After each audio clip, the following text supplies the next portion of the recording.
Hola, buenas tardes, profesor y compañeros. Nosotros somos el equipo 4, conformado por Manso Méndez, Abril Joshua, Reina Valadez, Erin Autry, Cabrera Lubián, Eva y su servidora de Lucio Venancio Yesenia. Y el día de hoy vamos a exponer el desarrollo de las células B. Comenzamos con este esquema que ya lo hemos visto anteriormente en clase y decimos que el desarrollo de las células B comienza con una célula madre hematopoyética, que esta va a pasar por una etapa de diferenciación a células progenitoras linfoides. Y esta se va a comprometer cada vez más hasta alcanzar la etapa de célula pro-B, y después pasa a la célula pre-B, y pasa a célula B inmadura, hasta alcanzar el linfocito B como tal. En esta imagen vemos que ya que tenemos las células progenitoras linfoides, vamos a tener una célula precursora de células B. Y aquí vamos a tener la recombinación de genes. Ese va a ser el paso número 1, la recombinación de genes de inmunoglobulina. Y una vez que la inmunoglobulina M completa, ya se puede expresar en la superficie celular, como lo vemos en la imagen. Vean cómo al principio no, y cada vez que se va diferenciando, se logra expresar más. Y ya que se logra expresar esta inmunoglobulina M, la célula B inmadura abandona la médula ósea, viaja por el torrente sanguíneo hasta llegar al vaso, donde va a llegar su etapa de maduración en las etapas de transición 1 y transición al 2. La principal función de las células B va a ser detectar los patógenos y antígenos que pueden ser muy dañinos para nosotros. También pueden diferenciarse en células plasmáticas que van a secretar anticuerpos. Bueno, ahora, los eventos más importantes que ocurren durante la ontogenia de la célula B son el reordenamiento de segmentos de los genes de las cadenas pesadas y ligera del receptor de inmunoglobina. Para formar el receptor de las células B para el antígeno y así determinar cada vez su especificidad. Bueno, estos van a seguir estos pasos. Como número 1, el reordenamiento del segmento del gen JH, de cadena pesada. 2, la unión del segmento BH y de JH que nos van a crear la síntesis de la cadena MU. Esta va a estar intacta y se va a parear con la cadena ligera sustituida. Y esto nos va a dar la expresión en la superficie celular del receptor de células pre-B. Después de esto llega una etapa de división celular, eh, seguida por una reorganización de los segmentos de los genes B y J de cadena ligera.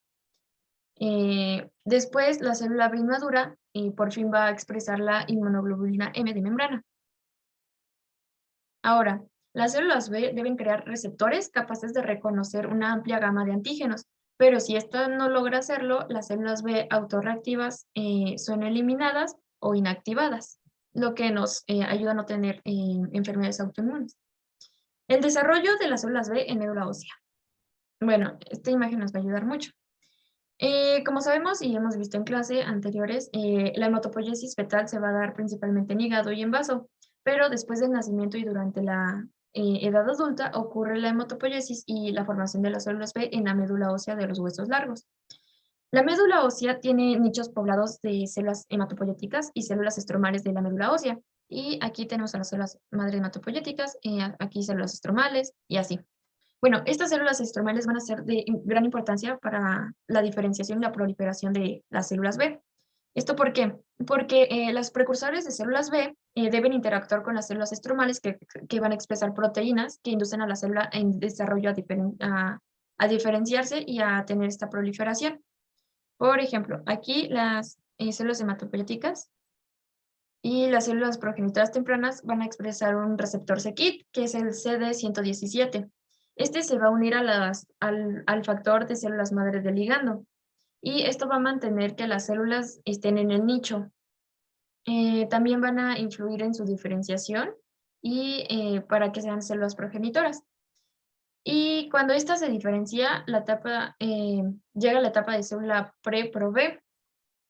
Y aquí vamos a ver, aquí está, cómo se va diferenciando. Llega a la célula pre-pro-B y para que sea pro-B va a necesitar la señalización de la quimiosina CXCL12, que es segregada por las células estromales. Aquí vemos, esta la imagen.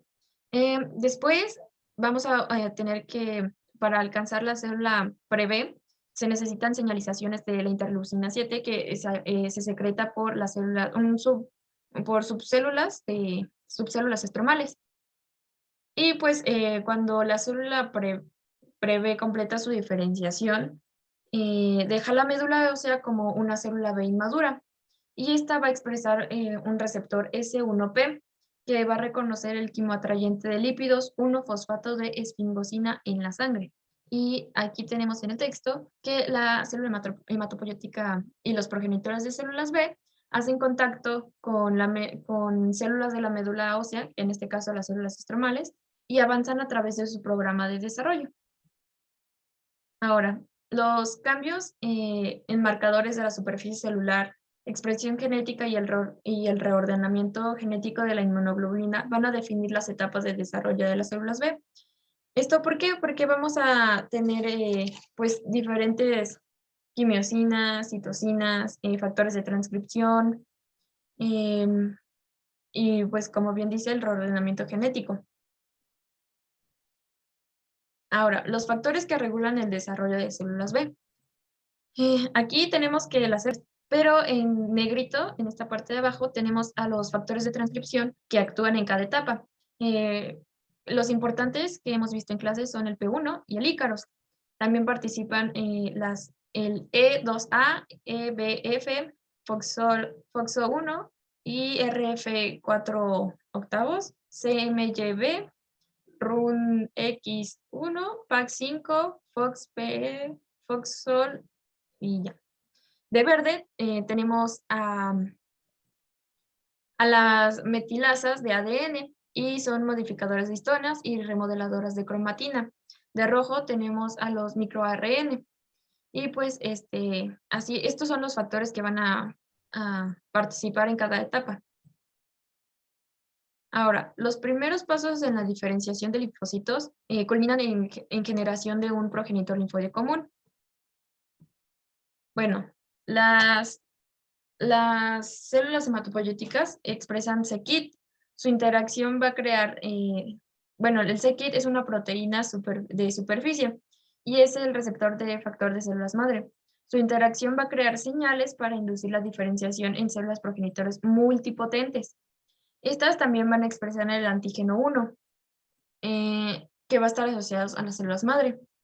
Y estas van a expresar, se van a expresar en células progenitoras tempranas y los niveles de expresión van disminuyendo a medida que las células se van diferenciando a línea linfoide, se van comprometiendo a esa línea. Ahora, los factores de transcripción que ya vimos en la anterior imagen, el Ícaros y el P1. ¿Estos qué función van a tener? Bueno, el Ícaros va a reclutar complejos de remodelación de cromatina en regiones particulares del ADN y esto nos va a garantizar accesibilidad de los genes necesarios para el desarrollo de células B. El P1 en niveles bajos, va a crear una diferenciación linfoide y cuando se presenten niveles altos va a crear una diferenciación mieloide. Este también va a participar en la remodelación del nucleosoma y la modificación de histonas específicas de las regiones genómicas asociadas con la expresión génica. Ahora tenemos este esquema. La interleucina 7, que ya vimos en anteriores imágenes, que es segregada por subcélulas estromales, se va a unir a un receptor del progenitor linfoide común. Este interleucina 7 va a activar a las JAK1 y JAK3, y estas a su vez van a activar a las SAT5, que van a crear proteínas, la proteína MCL1 antipoptótica, que va a estimular la supervivencia. También va a crear las proteínas de control proliferativas NMYC, CMYC, que van a crear la proliferación de las células pro-B.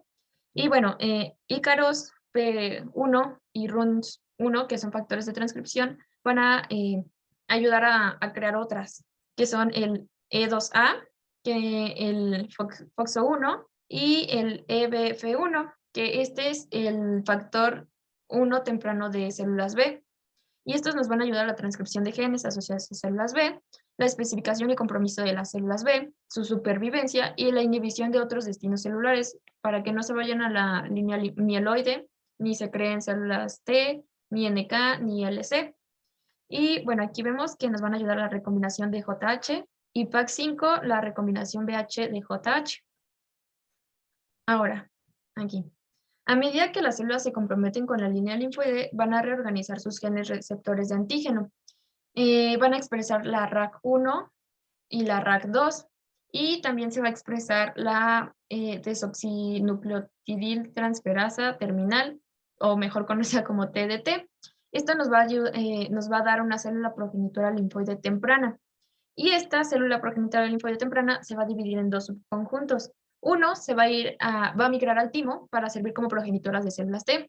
Y otro subconjunto de estas células progenitoras linfoides tempranas permanece en la médula ósea como progenitoras de células B. Y como ya lo hemos visto, los niveles de interleucina 7 cada vez que aumentan crean una expresión de ese KIT y ese K1 va a disminuir. Y la célula progenitora linfoide temprana se convierte en progenitor linfoide común. Ahora, las señales recibidas a través de interleucina 7R, los factores de transcripción E2A y FOXO1 activan la expresión del factor temprano 1 de las células B para crear el EBFI1. A medida que madura la célula, el progenitor linfoide común, la cromatina que contiene a los locus de la cadena pesada de la inmunoglobulina se vuelve más accesible. Y como resumen, una red de reguladores de transcripción activados secuencialmente impulsa la diferenciación hematopoyética. Esto va generando progenitores linfoides comunes que van a dar lugar a la línea de linfocitos B. Bueno, voy a continuar yo. Soy Cabrera Villanueva Selfa y les hablaré un poquito sobre las etapas de desarrollo del linfocito B. En específico, células pre-pro B, células pro B y células pre-B. Bueno, pues en la etapa de células pre-pro B tendremos el factor de transcripción EBF1. Este es un importante factor de transcripción en el desarrollo linfoide. Y pues, por lo tanto, la transcripción del gen estará en sí misma bajo el control de múltiples factores de transcripción. Estos pueden ser STAT5, E2A, FOXO1 y RUNX1, que van a ser quienes los regulen. En el estadio de células pre-pro B, EBF1 junto con E2A se unen al locus de la cadena pesada de inmunoglobulina, promoviendo así la accesibilidad de los segmentos del gen DJ y preparando las células para el primer paso de la recombinación del gen IG. En la recombinación de J, para tener unidos estos segmentos, se llegan a las enzimas RAG1 y RAG2 por medio de secuencias de reconocimientos. Se unirán en el lugar y generarán un loop para cortar esta secuencia. Nos quedará así una porción de la cadena B con segmentos D y J. También tendremos proteínas que conforman el complejo molecular que vienen y se acoplan en el lugar de las cadenas abiertas para posteriormente unirlas a través de la enzima TDT, dinucleotide terminal transferasa, que nos insertará nucleótidos complementarios para ayudar a la unión. Así, finalmente tendremos a nuestras dos cadenas unidas con los segmentos DJ. Este es un claro ejemplo de cómo tenemos los segmentos ubicados, posteriormente se van a cortar y así finalmente se van a unir. En la siguiente etapa de células pre-B se va a dar la segunda recombinación entre los segmentos B y DJ, es decir, que se perderá el pedazo que no codifica y se realizará nuevamente el proceso anterior, donde se realiza el loop, se quedan sueltos los extremos y debido al complejo más el TDT se unirán nuevamente y nos queda un segmento BDJ. Cabe aclarar que si esta recombinación sale exitosa, pasaremos a los siguientes segmentos C. Y estos se unirán en secuencia conforme los encontremos, es decir, mu, delta, gamma 3, gamma 1, alfa 1, gamma 2, gamma 4, epsilon y alfa 2. Así se realiza la tercera recombinación y ahora se tiene el segmento mu-BDJ, es decir, en la primera parte del segmento C con BDJ.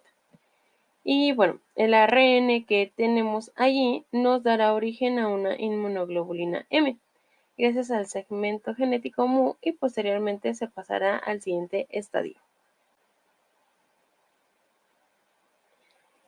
Células ProB.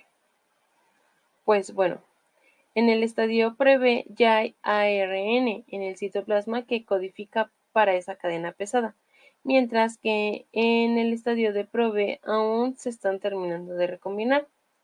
Se nos forma un transcrito primario inmaduro que, gracias a la inserción de la cadena de poliadeninas, se nos forma un ARNM maduro que va hacia el ribosoma para formar la cadena polipeptídica. En esta cadena va a ocurrir la exclusión alélica, y esto es para cuando un cromosoma realiza primero la recombinación, inhibirá este mismo proceso en el otro cromosoma par, evitando así cualquier error de la recombinación, encargándose de la cadena pesada del anticuerpo.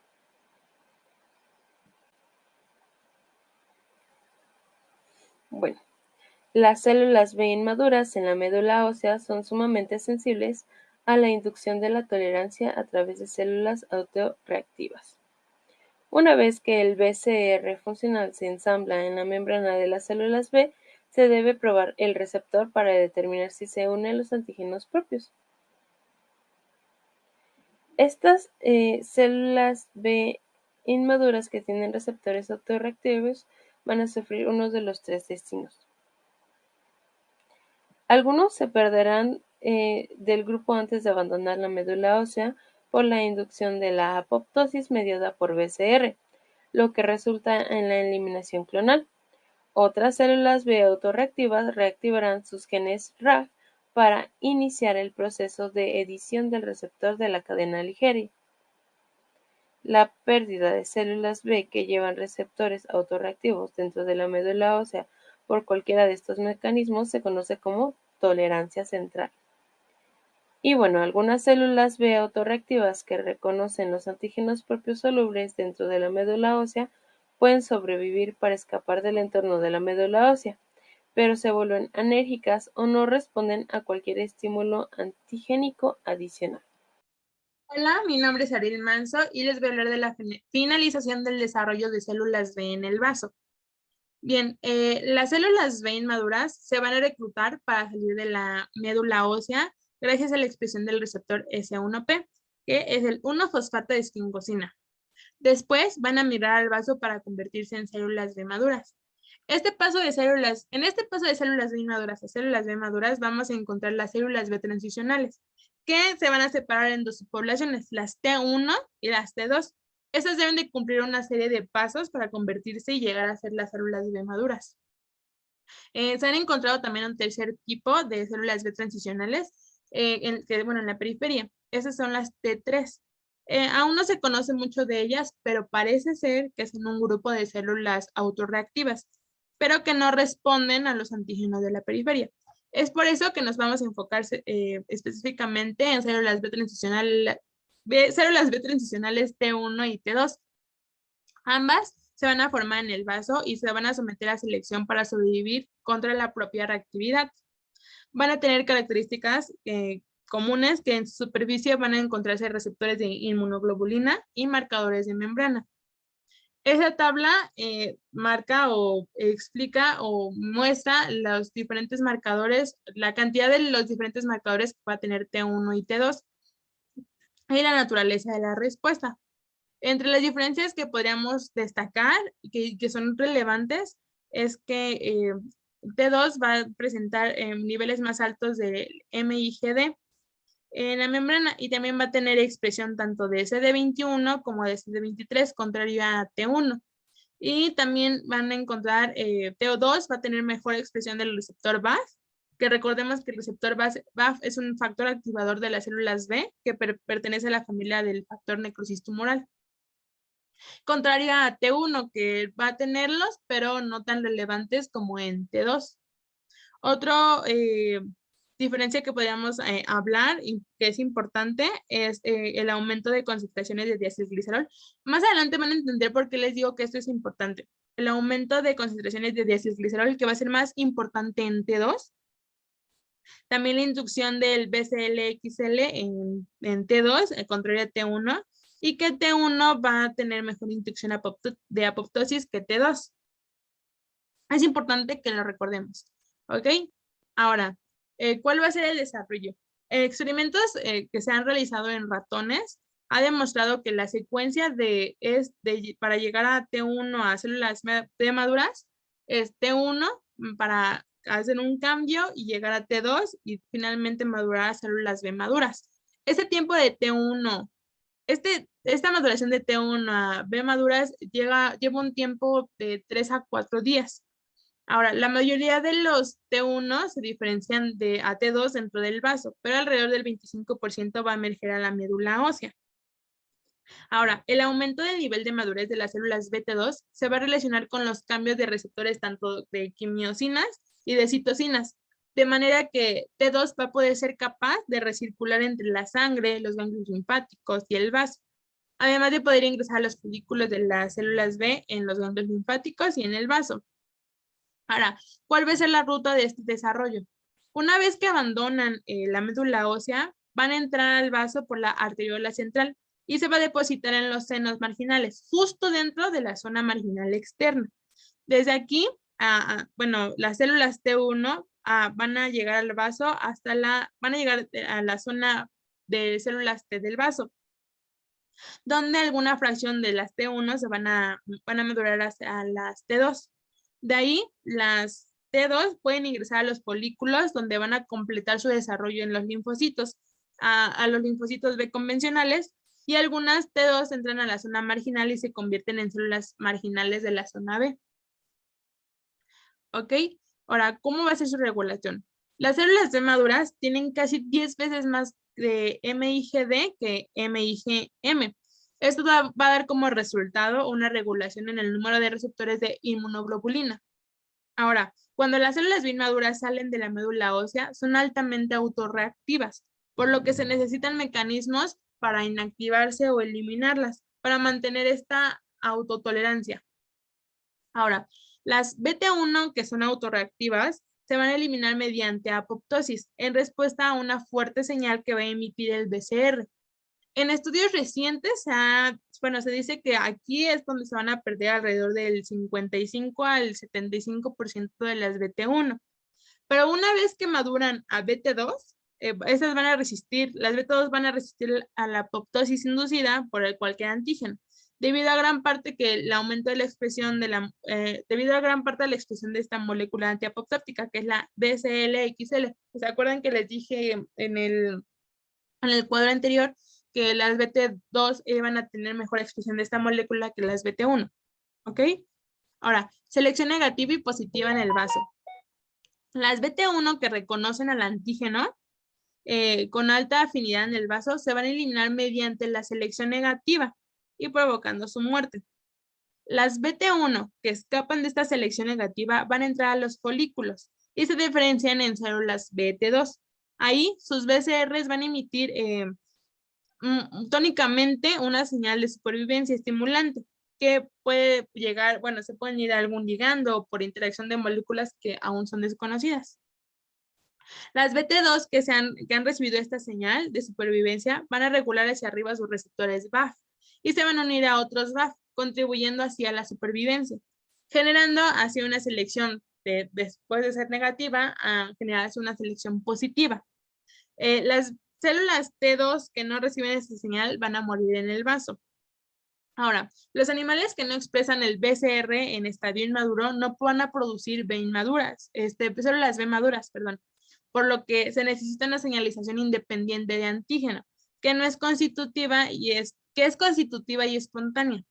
Las células que no reciben esa señal van a morir en la etapa de T2, pero los linfocitos T2 que sí reciben esa señal van a regular elevando la expresión del receptor por el factor de supervivencia de las células de BAF. Ahora, ¿cuáles van a ser las diferentes señalizaciones del BCR?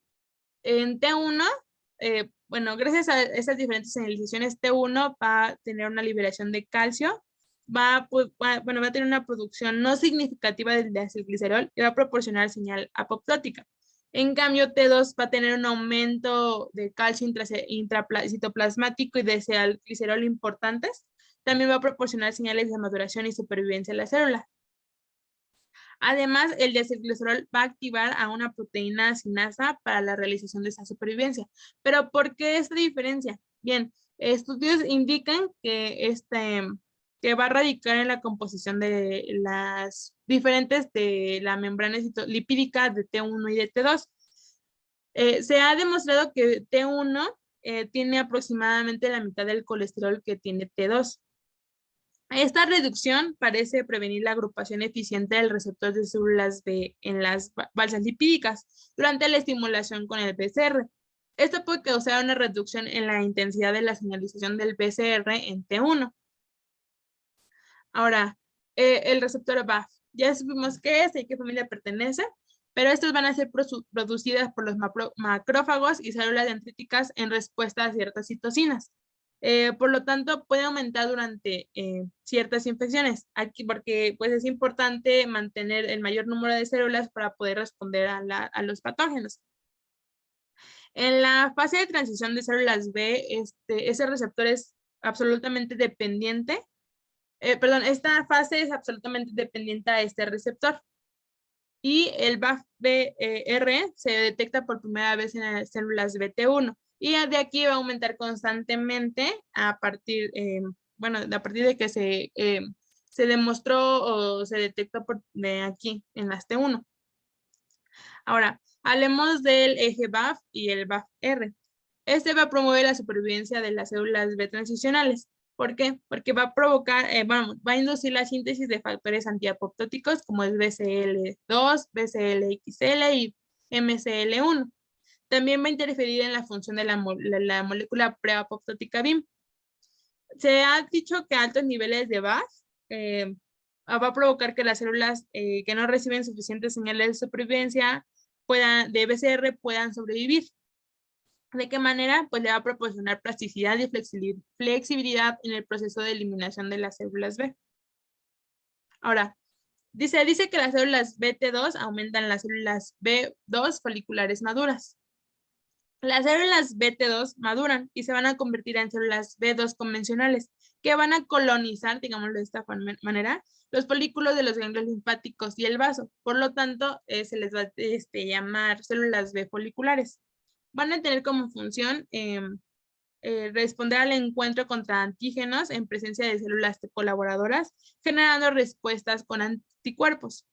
Aproximadamente 10 a 20 millones de células B se producen en la médula ósea, pero solo del 1 al 3% entra a un grupo de células B, dos foliculares recirculantes.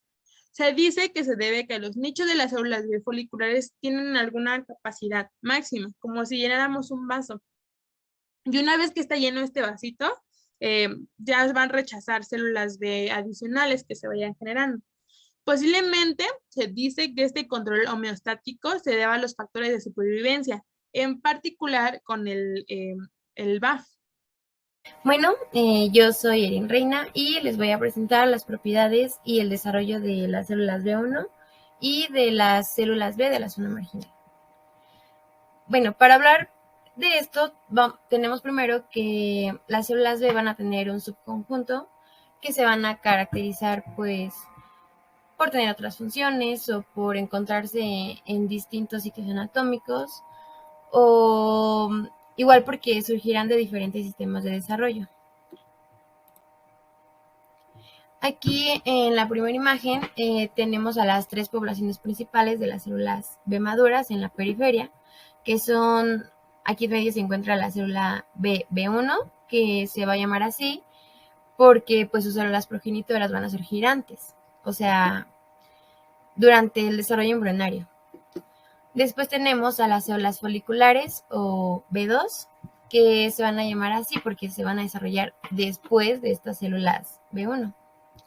Y a las células B de la zona marginal, que se llaman así justamente porque por el lugar en el que se localizan, en la zona marginal. Ahora, las células B1 se van a subdividir en células B1A y B1B. según pues la expresión del marcador de la superficie CD5.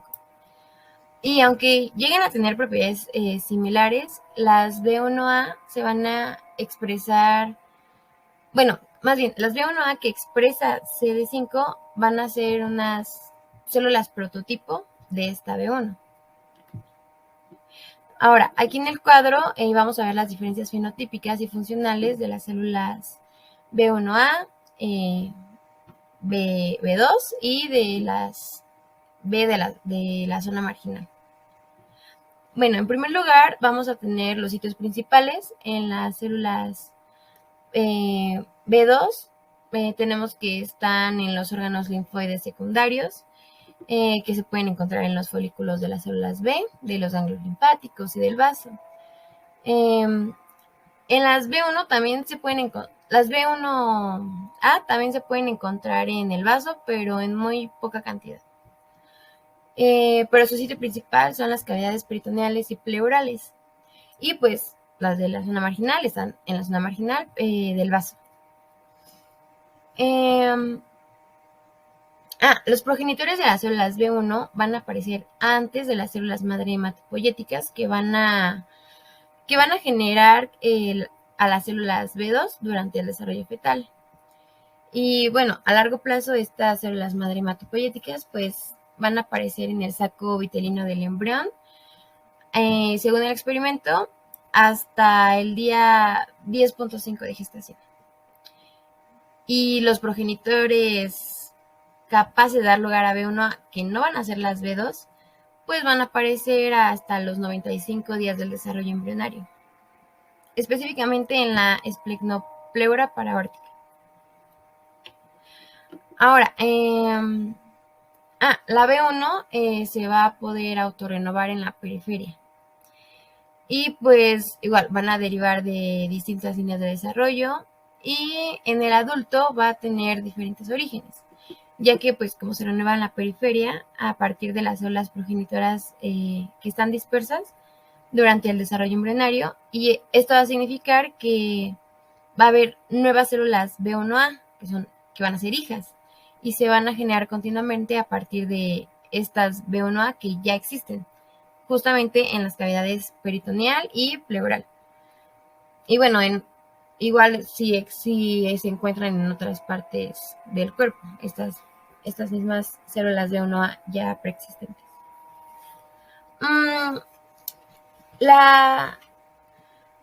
La dependencia de interleucina 7 y de BAF,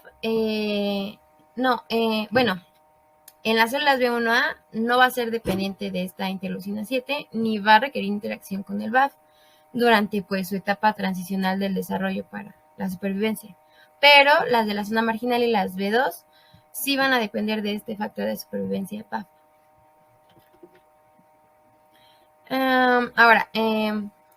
Las células B1A van a tener un conjunto de receptores pues limitado.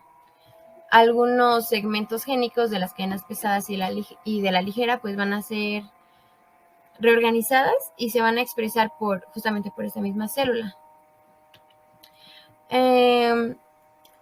Los receptores de la célula B, de la B1A, pues van a ser muy poquitos, pero especialmente van a estar en la región CDR3 de la cadena pesada. Ahora, vamos. Las células B1A pueden generar anticuerpos sin ayuda de las células T cooperadoras.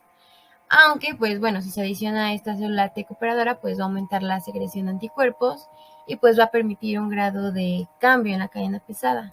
Y puede que haya una hipermutación somática. En el caso de la B2, sí va a requerir ayuda de los linfocitos T y pues en la zona marginal va a ser variable. Ahora,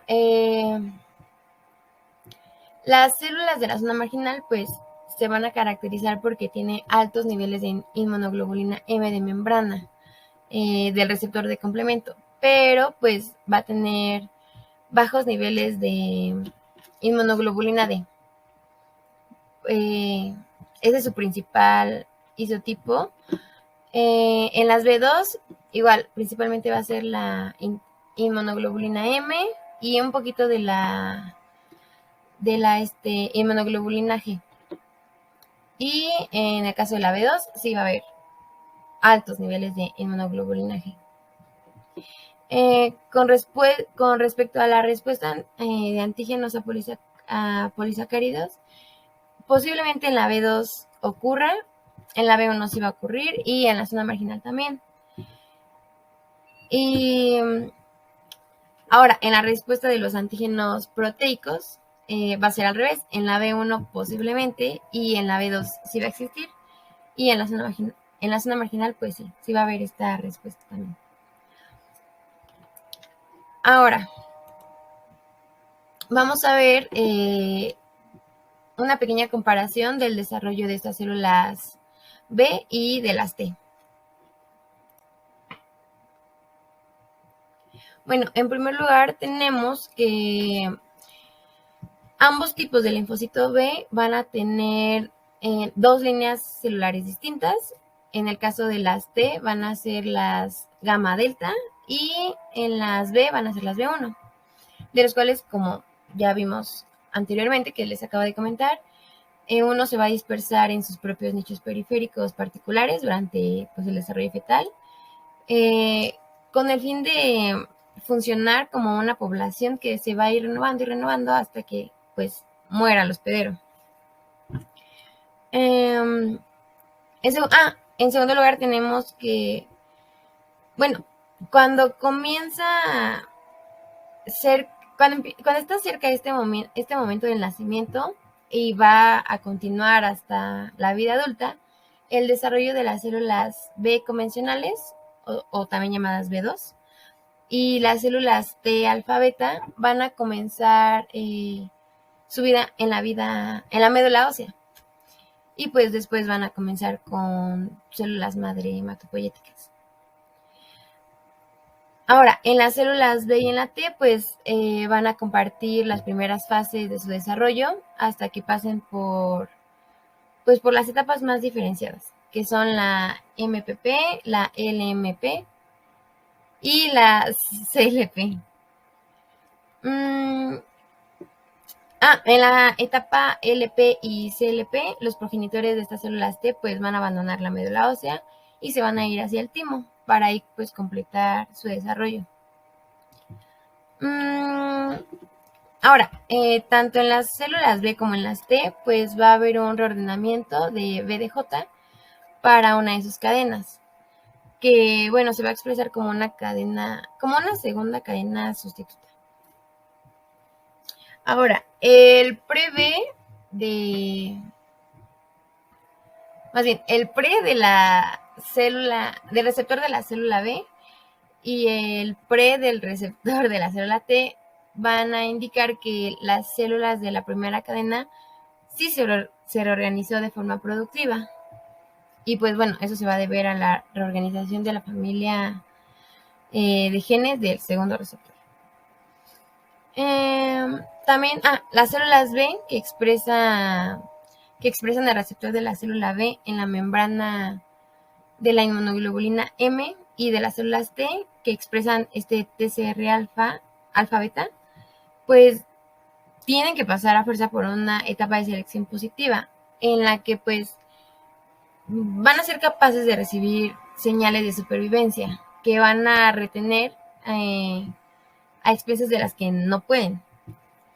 Y en el caso de las células T, la selección positiva solo se va a producir si el TCR reconoce al péptido que va a estar unido al complejo mayor de histocompatibilidad propio, que pues va a ser necesario para generar un conjunto de TCR, que después pues será útil para responder a estos complejos del péptido extraño del complejo mayor de histocompatibilidad. Después tenemos que tanto las células B como las T convencionales deben sobrevivir al proceso de selección negativa, en el que los linfocitos con una alta afinidad por los anticuerpos propios pues se van a eliminar. y se les va a inducir a realizar una edición de este receptor solamente en las células B2 y se van a... O también puede ser que se inactiven antes de que se convierta pues en una célula funcional madura ya en la periferia. Y si no pasa eso, las células B1 y las de la zona marginal se van a seleccionar positivamente mediante el reconocimiento de una baja afinidad de estos antígenos propios. Y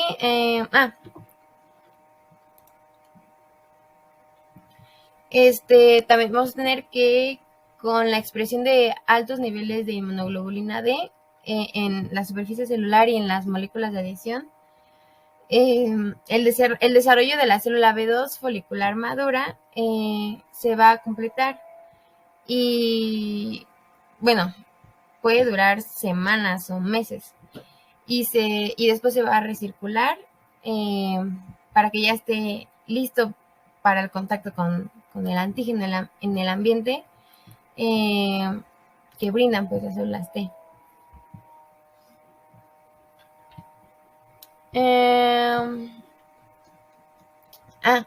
También vamos a tener que